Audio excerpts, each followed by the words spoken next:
My ten mindset tlačíme do Česka. Taťku ukecal, aby si založil SROčko. Člověk chce pracovat a nemůže, že jo? Protože mu není ještě 18. A to právě, když si tam člověk dá ten velký cíl, tak ti to zapne úplně jiný přemýšlení a musíš se změnit, že jo? 90-80%, kde se projeví, jestli ten obchodník je dobrý nebo ne. Že profi obchodník už přesně ví, co ten klient se zeptá, ale nic ho nepřekvapí. Jaký hlavní principy v obchodě tě posunuli nejdál? Vítám tě u podcastu Talk to Win, komunikací k vítězství.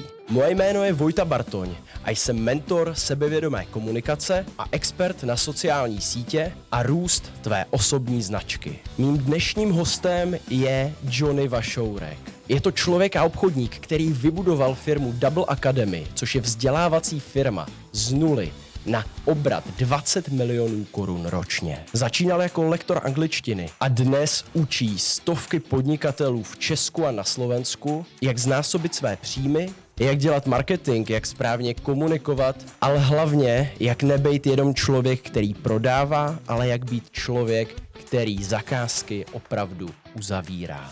Čau Johnny, vítám tě tu. Nazdar! Čau, čau. Děkuji za pozvání. Rádo se stalo.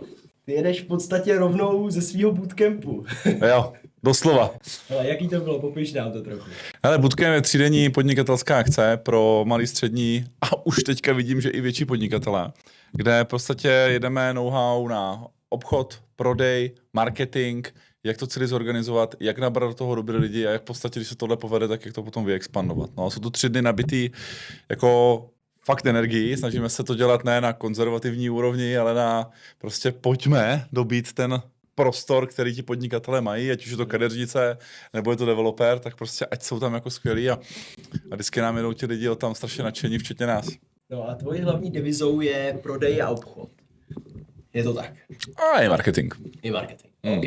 A na začátek já se vždycky takhle hostů ptám a pokládám jim otázku, jak by se představili, aby si divák řekl, wow, tak tenhle podcast bude stát za to. Jak by se teda ty představil?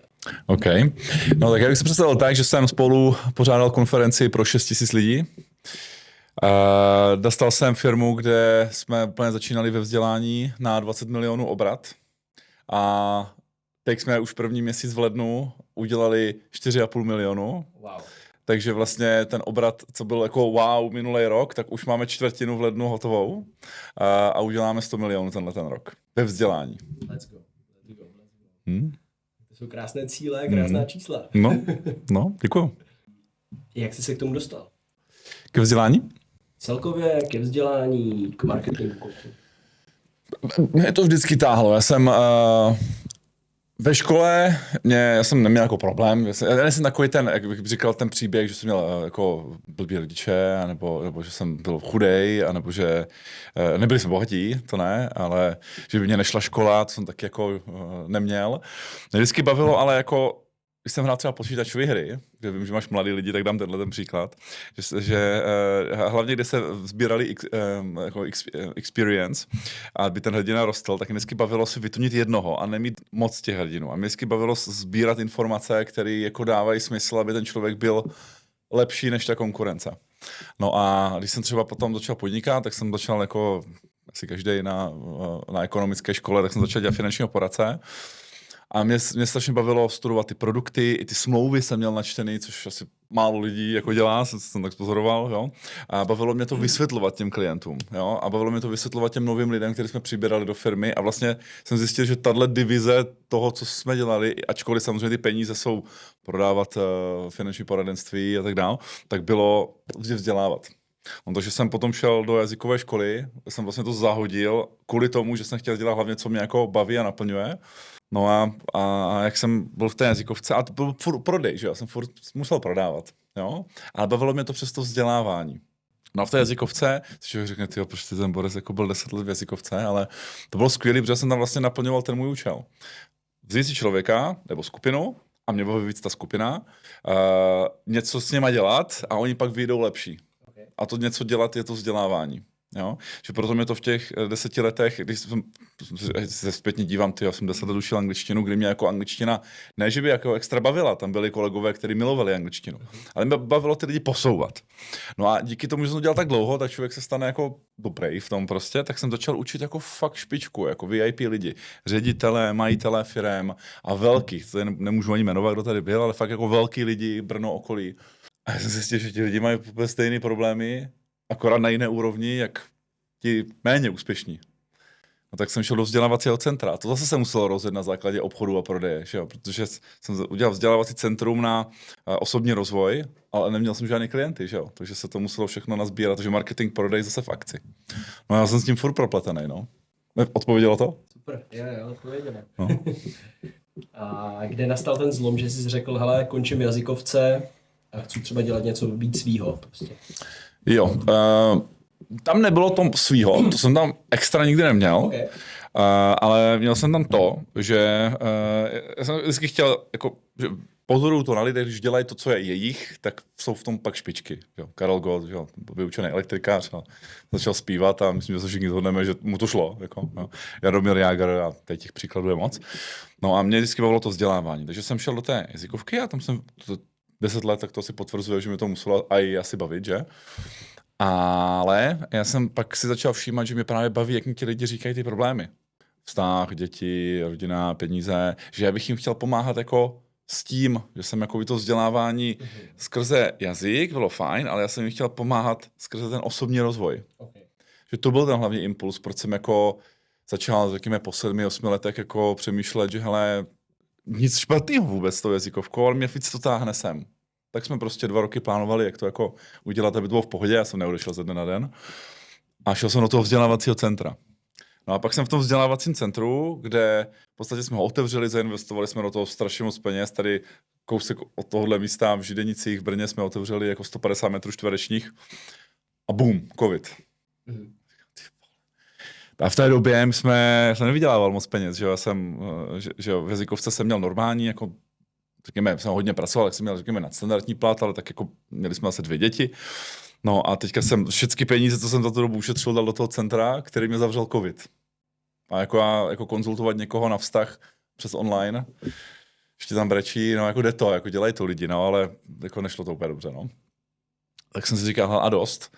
A jako já musím vytvořit biznis, který bude zároveň jako to vzdělávání jako mě umožňovat, ale zároveň prostě nebudu už muset nikdy řešit peníze. A tam byla cesta přes obchodního ředitele v energetické firmě, kde jsem vedl z toho obchodáků, přes vedení dalších firm, až po to, že jsme si řekli, že hele, ty lidi s tím fakt potřebují pomoct, tak jsme založili Double Academy a pomáháme lidem právě marketing, obchod, zorganizovat to, nabrat tam lidi, expandovat. Jaký hlavní principy v obchodě tě posunuli nejdál? Ale být přirozený. Ty obchodníky, který je úplně vidět, že jedou podle příručky. A trénink, jo, protože já nejsem jako, nikdy mě nebavila extra angličtina, ale byl jsem fakt topový lektor a velmi dobře placený. Možná nejdražší lektor v Brně i oproti rodinným speakerům. Nikdy jsem nebyl dobrý obchodník a teďka mě plno lidí uznávají za to, že jsem jako skvělý obchodník. Ne, že dobrý obchodník, že mě to nikdy nebavilo tak, že bych jako šel jako ten, jak jsou někteří lidi, mě strašně baví volat klientům, jo. To jsou asi nejlepší aktivity, teda, než volat cold calling třeba, jo. Ale jsou lidi, kteří to baví. Máme v týmu jako lidi, kteří je to prostě baví, jo. Tak to já jsem nikdy nebyl. Ale bavilo mě právě hledat v tom ten způsob, jak v tom být topovej. A když už jsem měl ten post dělat, tak jsem ty věci dělal a proto jsem dokázal prodat. Takže já jsem v jazykovce prodával úplně nejdražší programy. Vždycky jsem tam prodával prostě toho člověka třeba na rok na angličtinu za několik set tisíc korun. Okay? No a teďka, co děláme Double Academy, tak prodáváme prostě programy, které vím, že někteří prodávají za 5-10 tisíc, tak jim prodáváme za 4 milionů. Jo? Ale děláme to, protože jenom dodržuju ty principy základního prodeje. A nevím, jestli to odpovídá, bych chtěl teda příklad, na čem to stojí, tak je to, že se o toho klienta fakt staráme. Okay. Fakt jako follow-up v plný palbě a to ještě já vidím, že to máme takový a že by to mohlo být takový. Jo. Někdo řekne, že wow, tohle kdybychom měli ve firmě, tak by nám stačilo.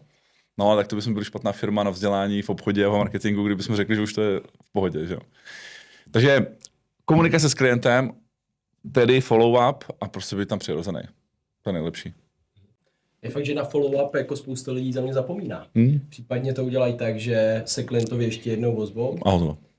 a on jako třeba jim neodpoví a tak už to jako zavěšený. Jo. A to je statistika. My jsme koupili i licenci od Grant Cardoneho. Nevím, jestli vy posluchači budou znát, tak tam můžete někde linkem, mu uděláme reklamu. A my jsme od něho koupili licenci za 3/4 milionu, aby jsme mohli dodávat jeho 10X, pravidlo 10X tady v Česku, a jeho semináře, workshopy a ten borec prostě, on má tým. My jsme se tam byli podívat tady v Americe a to je jako neskutečné. Mě ukazoval tam ten šéf toho obchodu, oni tam měli myslím, že 90 obchodníků, tak nějak, a ukazoval mě, včera jsme udělali perfektní číslo. A já říkám, co? 34 000 odchozích hovorů. Okay. Za den. Okay. Ve 90 lidech. To je hustý. Takže jsem to viděl, říkám, tak to je 350 jako hovorů na jednoho člověka. On. A já, ty vole, hej, to prostě, to jedna firma v Česku nezavolá všichni dohromady. Za celý rok 350 hovorů. A říkám, a kolika ti z nich se dovoláte? Že to byly vytočený čísla, že jo? No, tak zhruba 17%, což je 80 třeba, 70. Takže oni zavolají 350 hovorů denně, jeden obchodák, 80 se dovolají. A pak se člověk nediví, že mají úspěch, že? No, tak my ten mindset tlačíme do Česka, aby prostě se zvedly ty aktivity. To je možná ještě odpověď na toho obchodníka. Prostě já jsem vždycky dělal hodně těch aktivit. Jo, protože když v něčem člověk není dobrý, tak musí na začátku to porazit kvantitou. Studiem a kvantitou. Ne, že budu to pilovat a pak půjdu a budu úspěšný za to. To ne. No, jasně. Tak to mě tak vypadá ta otázka, přesně, ale zvyšovat aktivity, v biznisu. A jak to udělat tak, aby to nebylo na úkor rodiny, kamarádů a dalších jako oblastí? To je skvělý dotaz. A já jsem jako zároveň rád, jsem konečně čekal na tu pozici, kterou mám teď, protože mám 4 děti. A tak se mi narodili dvojčata. Takže už na to se jako můžu odpovídat tak, že mě na to nemůže nikdo nic říct. Jako, jo. Že když je člověk třeba ve tvým a řekneš to stejný, co já, tak ti to nemusí tak věřit, tak třeba mě, že jo. Ale ty to zase musíš prodat víc tu myšlenku, ale já prostě, když mě někdo říká, já chci rozjet podnikání a já chci ještě jako dávat plný čas rodině a dávat plný čas sobě a tak, a já říkám, ukaž mi někoho, kdo to jako dokázal. Vybudovat podnikání a dát plný čas, jako plný. Od těch teda 4, kdybych byl zaměstnaný, že jo, tak ve 4 skončím. Můžu si zajít do posilky od 5:30 do 6 a pak se budu věnovat rodině. Já neznám nikoho, kdo vybudoval dobrý biznis a neměl jako už třeba vybudované, že by měl prachy a pak už se to nadelegoval. Ne, prostě od začátku, od nuly vybudoval biznis s tím, že by prostě se plně mohl věnovat všem těm ostatním na začátku, těm divizím toho života. Jo. Je taková blbá zpráva, no, ale jako proto ty máš mladou komunitu a proto já to i říkám, že mým synům už je 9 a 11 a teď jim bude 12 a 10, že prostě si začněte brzo, jako začněte v dnešní době, my jsme teďka na bootcampu, měli Aleše, tomu, kdy začal za náma chodit na bootcamp a na semináře, mu bylo 12 let. Jo. On je ty to viděl, že? Znám, On je neskutečný, Aleš Holub. On ve 13 dělá marketing.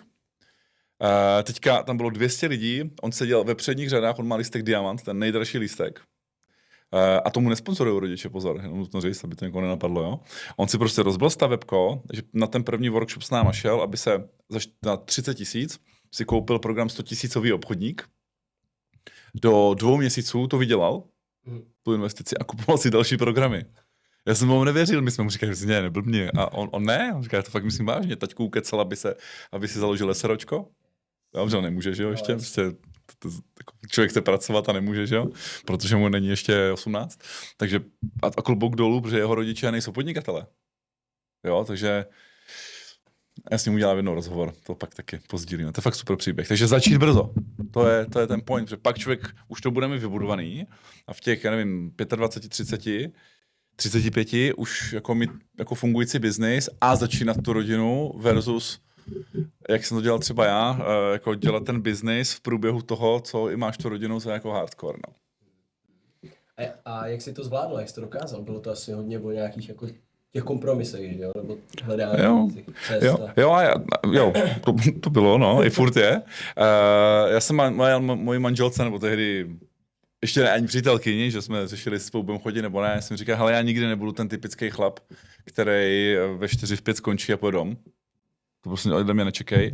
Nečekej ode mě, jako že budu o víkendech furt doma, jo, prostě já chci něco tady vytvořit a to, ale zároveň, když už doma budu, tak dám 100% a to se snažím držet. Takže potřeba dopředu ta komunikace, aby ta rodina věděla, do čeho jde. Když bude mi doma magora, tak ať ví to dopředu, ať se to neprojeví potom. A nutno říct, že to právě přináší pak to ovoce, jo? Že jako já se na rovinu, teď se hlasuje o tom, nebo lidi se snaží protlačit zákon, že bude 4denní pracovní týden.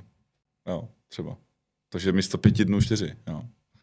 Říkám, my jsme v Česku národ číslo 1 v pití piva. Spotřeba antidepresiv roste. Rozvodovost je 50%. Ať my těm lidem dáme ještě jeden den volna, jako? Víš to? Čím nepoužije. To ty vole. Vraťme se teda zpátky k tomu obchodu. Jo, pojď.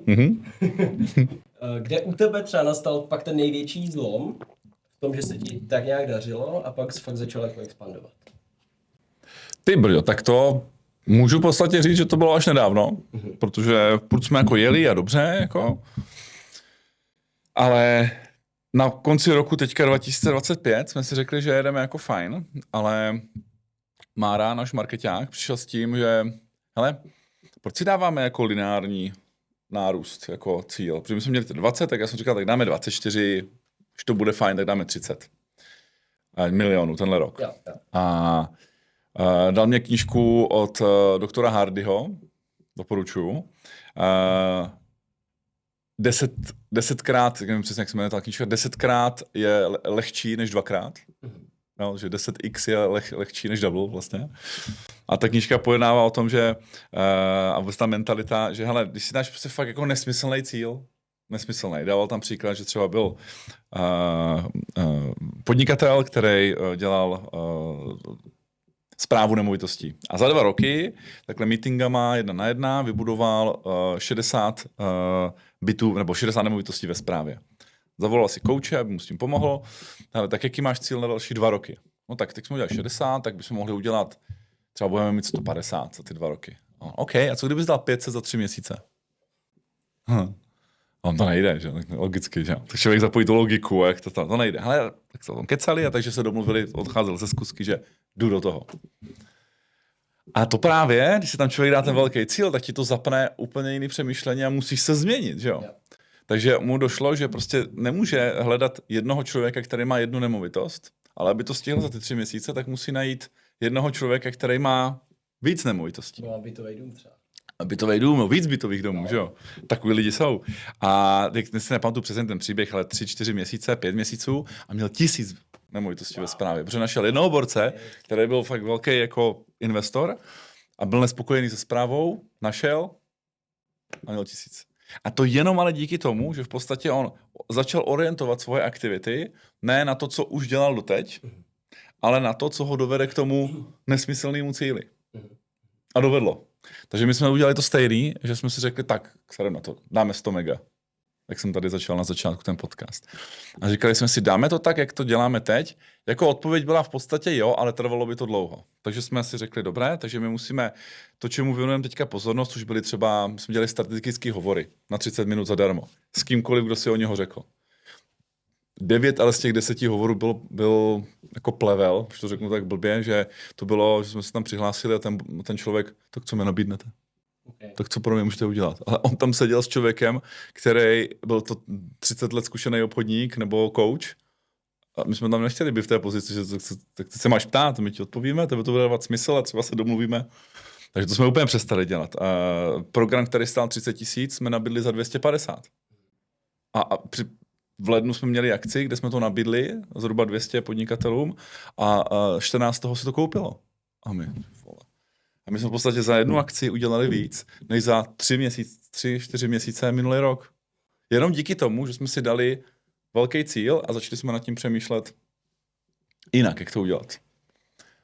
Teď trošku furt odbíhám od toho prodeje, ale trošičku tam dávám ten příklad, že prostě dát si fakt velký cíl, že lidi začnou jako obchodník někde a oni mu řeknou, hele, standardně je dělat 3 schůzky denně. Tak na to by byla moje reakce, tak já budu dělat 6, 7. No, A první reakce může být, to nejde. Tak buď první, kdo to tam udělá, že jo? Myslím si, že i dost lidí se pak potýká s nějakou jako motivací, nebo víš, tady tím drivem do toho. Jak ty k tomu přistupuješ? No, tak první věc, tak motivace je ten pohnutek, to move, že jo? Takže co toho člověka hejbe, že jo? No a občas lidi, že jo, nám i zaplatí za konzultace a padne tam, hele, já bych chtěl jako dřív ráno vstávat, třeba v 6, a nejde mi to, poraďte mi. Tak jako děkuju, že jsi mi dal peníze za tu konzultaci, ale já ti poradím, hele, nastav si budík a vstaň. Jako, co to chceš říct? Jako, jo? A pak samozřejmě tam ten cíl, který jako se s člověkem musí najít toto. Ale prostě za mě se ten cíl nejlépe najde tou aktivitou. Že prostě, když jsem třeba ve stavu, že nevím, jak jsem říkal, ten můj příběh s tím vzděláváním. Jo? Takže já jsem začal jako finanční poradce, protože jsem vždycky jako malej viděl ty krovaťáky a Wall Street a Vlk z Wall Street, takže prostě to chci. Ale jak jsem to začal dělat, tak jsem ale nebyl blbej a pozoroval jsem a zjistil jsem, že mě nebaví ty finance, mě baví to vzdělávání. Tak jsem šel do jazykovky. Tam jsem zase pozoroval, že mě to baví, ale nebaví mě úplně jako učit ten jazyk, ale pomáhat těm lidem jako osobnostně. No a pak, že covid a toto, tak jsem zjistil, že tohle je ten směr, protože to mě strašně baví, ale já ještě musím přidat něco, kde se bude vydělávat peníze. A proto Double Academy, protože to je úplně to stejný, v vozovkách, pomáháme biznismenům, kteří mají víc peněz a můžeme ty programy zabalit tak, aby jim to velmi pomohlo, a když biznismen vydělá víc peněz, tak je ochotný za to zaplatit peníze. Když běžný člověk vydělá víc, nebo nemá ani možnost vydělat víc peněz. Proto jsem se zaměřil na ty biznismeny. Takže a to je ta naše, takže já jsem šel po té motivaci toho, co jsem si všiml u sebe, a to je vzdělávání. Někdo je technický, baví ho opravovat věci, že jo. Tak ať jde potom, že jo. A dá si cíl, tak já budu další Ironman prostě, že budu mít všecko opravit prostě. No. OK. A myslíš, že to je dostatečný? Jo. Jo, no jasně, tak můžu si pak jako lepit plakáty a vision boardy a chodit na meditace o cílu, ale to prostě v těch lidech je, jako, jo, že pokud teda vstanu a nevím, co dělat, tak vím teda asi, že to nemám teda, ten můj cíl. Tak bych ten den, než koukání na Netflix, tak bych strávil s tím, že se budu dívat po aktivitách, co mě baví, jo. A co třeba můžu doporučit, nevím, jestli v Česku. Jeden konzultant, vím, že to ještě dělá. Já jsem třeba šel, když jsem se hlásil tehdy do jazykovky, tak mě tam vlastně nevzali. Na poprvé, protože mi ta majitelka řekla, Lucka, že hele, jsem si to udělal takový osobnostní test a tam vyšlo, že jako jsem takový nahoru a dolů, jakože hodně energie a pak míň. A jeden projekt, nadšení a pak zas ne. No, to plno lidí má taky. A ona říká, hele, mám tady ale konzultaci, která se jmenuje Foundations of Brilliance, základy jedinečnosti. Běž na to a když tam si uvědomíš, že to fakt chceš pracovat s náma, tak tě vezmu. A to bylo fakt super, protože já jsem si tam prošel všechny moje talenty, co mě bavilo a tak dále. 2-3 denní konzultace, že jsem fakt vyšel z toho, že co chci v životě dělat. No. Takže jako to pomohlo mně. Ale když vím, co jsem tam dělal na té konzultaci, tak to bylo opravdu o tom hlavně se podívat na to, co mě vždycky v životě bavilo a i to dělat prostě. Jo. OK. No. To vlastně jako je to simple, no. No a hele, každý z nás vlastně svým způsobem prodává. Jo. Jo, pak jsou lidi, kteří ti řeknou, to já se prodej učit nepotřebuju, že není potřeba, já to ne. Což je bullshit, že? Což je bullshit.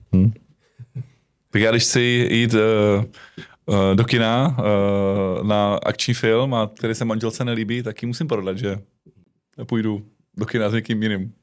Jako s kamušem, ne s nějakou jinou ženou. A že ona bude hlídat ty děti a ne já, když tam mám být, že? To je full prodej. Komunikace, no. Prostě tak, jako, musím to vymyslet tak, aby jí se to řešení líbilo, a když jí prodám to řešení, tak fajn. A můžeme výměna, tak teďka pohlídej ty děti a ty zase pak zítra půjdeš zase s kamarádkama a nech ty, nebo něco. No, tak musí tam být všude výměna. S dětskama, že jo, tak ty kluci, oni furt a oni už to jako chytají taky. Neskutečně, když máš proti sobě oponenta, který už taky jako dobrý obchodník, jo. Jo, takže oni jako se vždycky, tati, a my jsme chtěli jet do Španělska, na Barcelonu, tak prodávají tu myšlenku, že jo, že by tam chtěli jet. Říkám, fajn, tak hele, to stojí tady kolik, 30-40 tisíc, tak jak to vyděláme? No. A a dealujem, jak to udělám, jak mi pomůžou, abych vydělal víc peněz. Jo? Takže třeba to je taky jedna z těch odpovědí, jak vybalancovat ten život, že já jim říkám, hele, jestli chceš jít na Barcelonu, tak ty na to vyděláš? Ne. Takže kdo tady na to vydělá? Já. Tak mi prostě umožní a ulehčí mě práci. Takže mě třeba dělají protein shake, abych se musel dělat já, dělají mi večeře, abych se musel dělat já a teď třeba teďka jsme měli bootcamp, tak jsem byl 4 dny pryč, tak prostě to brali. Že ví, že tam jdeme jako, krom dodat super služby, jdeme tam vydělat ty peníze, aby mohli jet na Barcelonu. Jasně, No, komunikace, musí to ti lidi vědět prostě, no. Jo, je pecka vlastně fakt to děti učit už od útlýho věku. Jo. Ty výměny, ať vidí, že to je Jo. prostě tam. OK. Ta výměna, myslíš, že je nutná vždy? Ve všech situacích? Jo. Tak pokud pro tebe budu něco dělat a ty mě za to nebudeš nic dávat a to dávat může být jenom děkuju nebo úsměv, tak jak dlouho to vydržím dělat? Jo, jasně. Jak tenhle princip můžeme využít třeba, když jsme obchodníci a oslovujeme zákazníky, klienty? No, tak ten obchodník může být stroj a jenom přijít tam, dobrý den, odvykládat si prezentaci, chcete to, nechcete to, OK, jdu dál. No a nebo může být, že opravdu se o toho klienta zajímá, že jo, to jsou ti top obchodníci, to neřeknu nic světaborného, to je v každé knížce obchodu, že prostě dobrý obchodník ví o tom klientovi, kdy jeho pes slaví narozeniny. Ví, kdy tomu klientovi vyprší občanka, aby mu to napsal a tím s ním byl v komunikaci. Prostě ví o tom klientovi všechno a když se pak stane tím dobrým kamarádem pro toho klienta, tak pak ten klient, jako když půjde, nevím, to byl prodejce aut třeba, tak v uvozovkách mu to je už i blbý jít někam jinam, protože má kamaráda, co prodává auta, že? Takže jo, musí ten člověk být na to velmi orientovaný na toho klienta a pak může být dobrý obchodník. Samozřejmě někdo může namítnout, jsou takoví ti vlci prostě, kteří jako bouchají, viděli jsme Volk Wall Street, že jo, tomu je byl klient úplně uprdele, no ale taky jak skončil, že jo, sice bohatství jako blázen, ale jak dlouho, že jo. Jo, jasný. Takže je to fakt o tom dlouhodobém vztahu. Jo, tak naše nejlepší obchodnice v Double Up Academy, Karol, tak ona jako, jsme se včera bavili, byli jsme tam, že tak těch 200 lidí a zeptal jsem se, hele, koho semka dostala Karol, nebo víceméně, a tak půlka lidí třeba, jo. A pak jsem se zeptal, kdyby Karol teďka se mu vyhodil a hledala práci obchodníka, kdo byste ji chtěli. Všichni zvedli ruku. Jo, všichni, tam celý sál takhle. Jo, to je boží. A ona, nikam nejdu tady. Jo, ale prostě já to vidím, jak ona se baví s těma lidma a ona fakt o nich ví i velikost bod prostě. Jaký je na to klíč? Jako je to o tom vést si o těch lidech nějakou databázi? Jo, jasně, tak musí si to psát, ale to je v tom člověku, jako. Okay. Jo, že prostě fakt ho to zajímá, ti lidi. A pak samozřejmě jako detail, tak nepamatuji si velikost bot, to přeháním, že jo, ale velikost bot každého klienta se napíše, že jo, ale jako to musí být jako, že ty lidi má prostě rád, člověk. Jo. A je to poznám, že když už teďka prezentujeme ty čísla, kolik se u nás lidi vydělávají a co děláme a tak dále, tak už začínají chodit jako i žraloci, jako, hele, já bych třeba přemýšlel, že bych k vám šel pracovat a já to z těch lidí cítím, že jdou jenom po penězích. A říkám, to u nás nebude fungovat. No. OK. Ale i tak, když je člověk jako fakt výborný obchodník, tak se setkává s námitkami. Jo. Jak s tím pracovat? Tak, to je super námitky, že se s tím setkává. A vždycky se to tak jako říká, tak jako opatrně, ale ten obchod je jako na 99% jistota, že dostaneš námitku, než že nedostaneš. Jako těch klientů, kterým ukážeš svou službu, bych bylo 100%, tak samozřejmě co prodáváš, jo, ale 100% klientů, tak v podstatě 5-10% bude těch, kteří řeknou, jo, hned do toho jdu a fajn. No ale a 5-10% možná, kteří do toho nejdou, protože to není pro ně, nechcou, nikdy ten klient nebude, ale pak je tam těch 90-80%, kde se projeví, jestli ten obchodník je dobrý nebo ne. Ale tam budou námitky. Takže obchodník, který jako, a jo, oni vlastně přijdou námitky, tak je naivní, jo. Přijdou vždycky, že jo. Jasný, no. No. Jo, tak jako jasně, že když přijde Ed Sheeran, si pamatuju, když přijel nebo jsme kupovali lístky na Imagine Dragons, tak to tam dali a za hodinu spadly servery a byly prodané lístky, že jo. OK, tak pokud máš takový produkt, ale tak to já tomu říkám, to není obchodník člověk. To brandu, že tam už Přesně tak. Přesně tak. A tam jako to prodat není jako těžký v uvozovkách. Tam musí být velmi dobrý marketing, aby o tom lidi věděli, že v pátek v 9 večer se pouští ten prodej a pak je to hotový. Že? Ale to většina, co nás to tady poslouchá, i my dva, ještě bohužel nejsme jako Imagine Dragons, Ed Sheeran a podobní. Takže musíme prostě toho klienta zvládnout na ten náš produkt, na tu naši myšlenku. A to je skrze námitky, on vždycky bude námitky, že? Že vlastně možná ten mindset v tom je dobrý, nebýt jako přijde námitka, bojím se toho, ale naopak.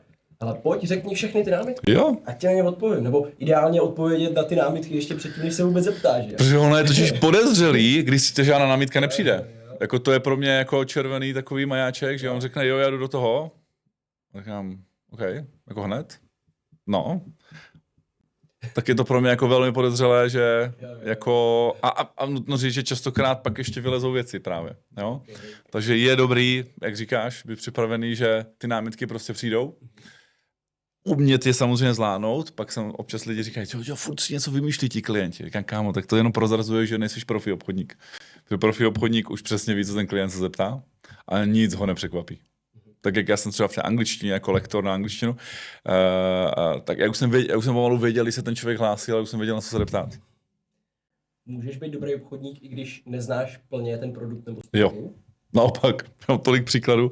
Jsme měli firmu, no, pořád máme na fotovoltaiky na Slovensku, tam byl nejlepší obchodník, ale úplně rapidně nejlepší, že průměr byl třeba 2-3 prodeje za měsíc, jo? A on dělal třeba 10. Byl úplně jako ústřel oproti ostatním, tak jsme to šli jako prověřit, co tam dělal. No a přišli jsme přesně na tohle, že on tomu jako, já nechci zhodit, ale že tomu nerozuměl jako oproti ostatním. Jo, on prostě věděl jako ty základy, jo, jak to funguje, uživatelský základy, jo, a tak na té úrovni se s tím klientem bavil se o domu, bavil se o zahradě, o psovi, o dalších věcech a pak se povedl, hele, na střeše teda to bude ty panely, že jo, to víte, že jo, pak tady bude taková jako krabice, jako ten střídač, to je ten mozek toho, no a pak někam dáme baterky, no ušetříte 20, 30, 40%. Technik to pak přijde zaměřit, chcete to? On to prodal takhle. Samozřejmě blbý pak je, ale to je malý procento, když měl technického klienta. Tak mu nemohl odpovědět, ale tak to vzal telefon, zavolal technikovi, to položil na stůl a bylo. Jo. Takže za mě, jako nechci říct, že nejlepší obchodníci jsou ti, kteří tomu nerozumí, to nechci, ať z toho vyplyne, ale nejlepší obchodníci jsou ti, kteří se nesnaží dělat machra na klienta, ale prostě mluví jeho řečí. A právě častokrát to jsou ti začínající obchodníci, kteří třeba v multilevel marketingu je to krásně vidět. Tam člověk začne, úplně vystřelí častokrát a pak začne chápat ty produkty a začne pak na těch dalších už zkusách to víc vysvětlovat, aby ten klient víc pochopil a oni to míň berou, že jo. Je to jako divný, ale jako... Okay.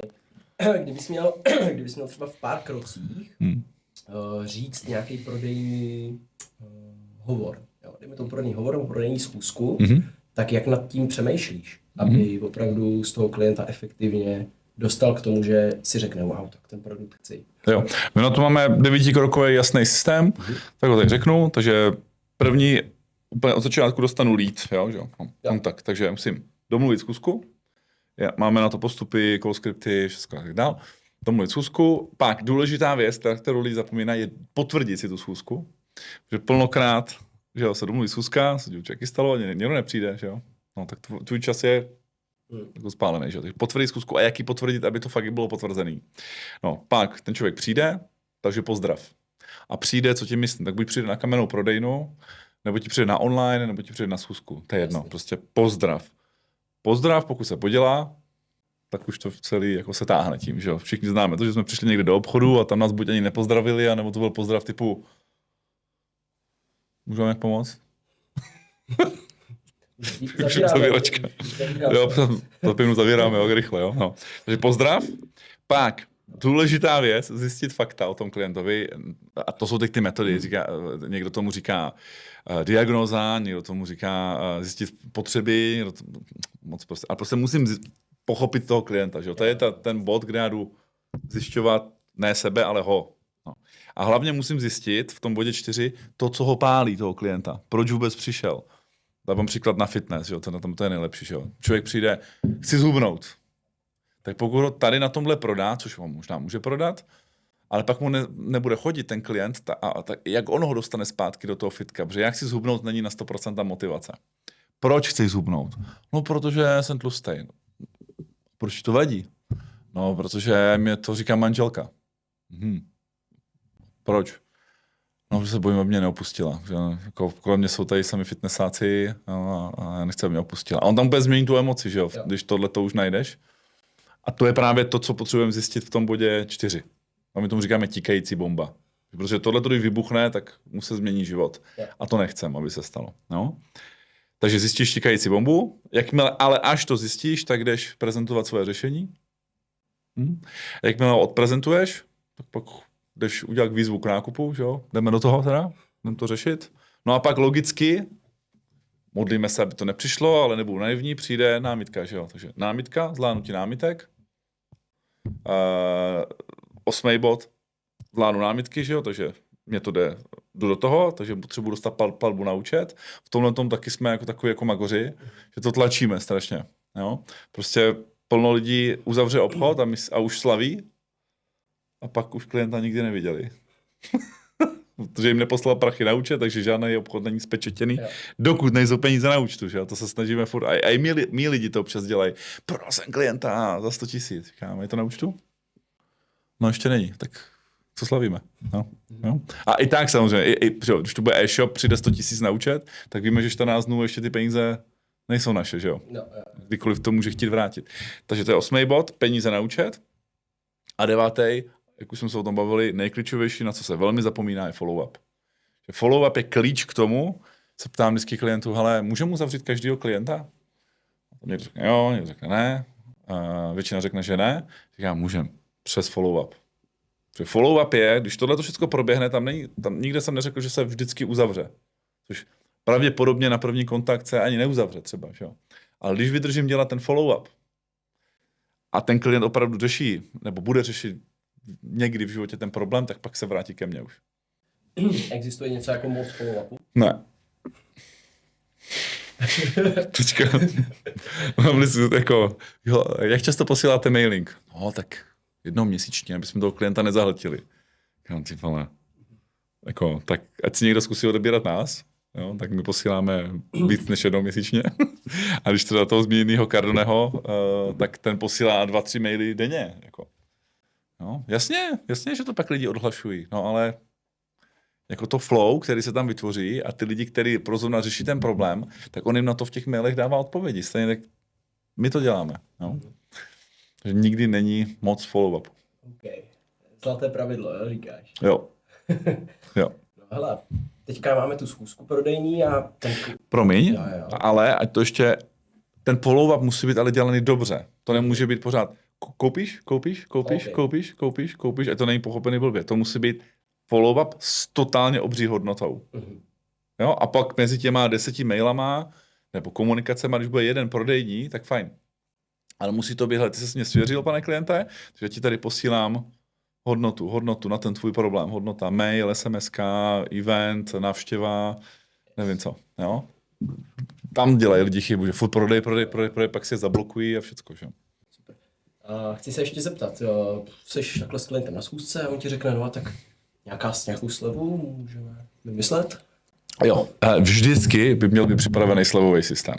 Vždycky. Tahle otázka, zase, pokud je ten klient jenom trošku při smyslech, tak se na to zeptá. Já se na to taky ptám, ale je nějaká možnost nějaké slevy nebo něčeho? A je potřeba být na to připravený. Takže třeba my jasně, tady máme slevový systém, takže když to odeberete na deal, nebo na víc měsíců, nebo podle toho, co to je za program, nebo když to zaplatíte hned, tak je tam nějaká... To. Ale nedávat ty a to je katastrofa, nemotat se do těch slev, že jste to vy, tak 10% bych dal.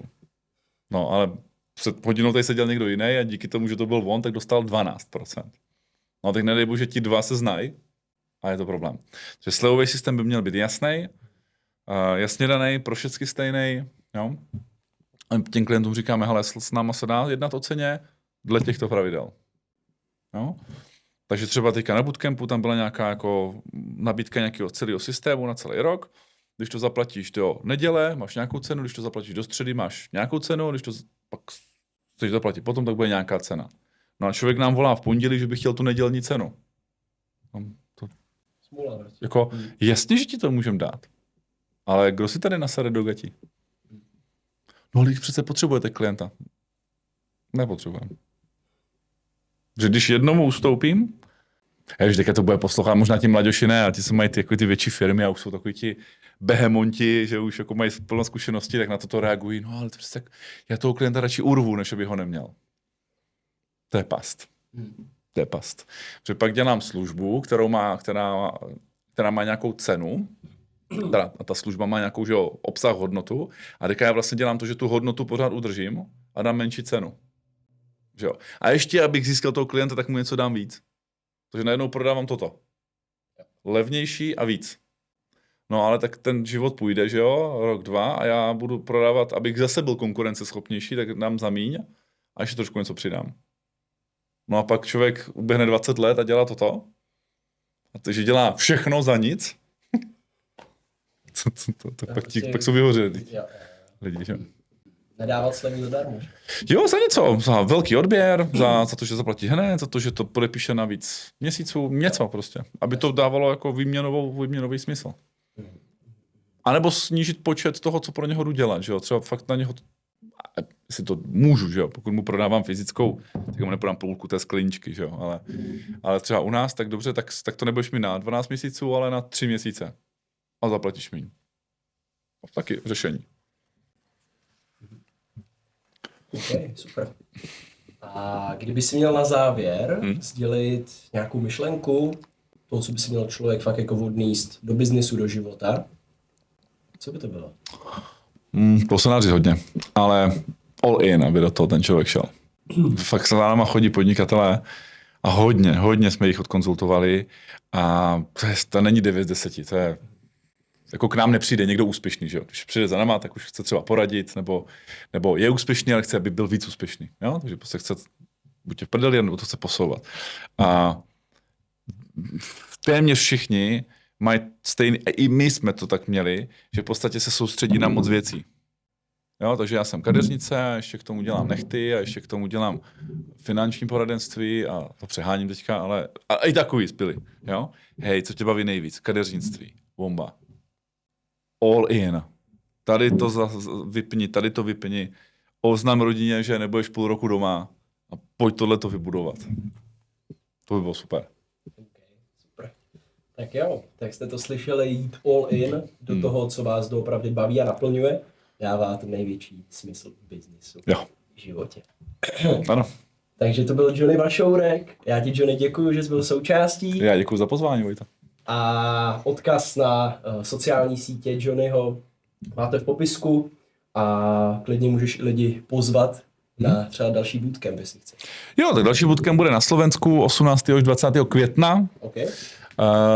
Takže určitě přijďte, ale kam bych lidi pozval, tak ať si, pokud mě vidí poprvé třeba, tak ať si vytvoří nějaká důvěra, tak my jsme v podstatě všechny základní naše služby, ale základní, za který si lidi nechávají platit jako docela velký peníze. Jak vytvořit lead magnet, jak si sehnat zákazníky, jak si vzít doporučení, time management, ranní obchodní tréninky, děláme každý den půl hodiny pro veřejnost, tak jsme to všechno dali zdarma. Wow. Jenom za registraci, takže běžte na Double Academy, Double Komunita, to běžte vyzkoušet a pak se třeba uvidíme na nějakých těch větších věcech. No. Super, tak ještě jednou díky moc. Není vůbec za co. A sledujte, lajkujte, odebírejte a zatím. Čau. Ahoj.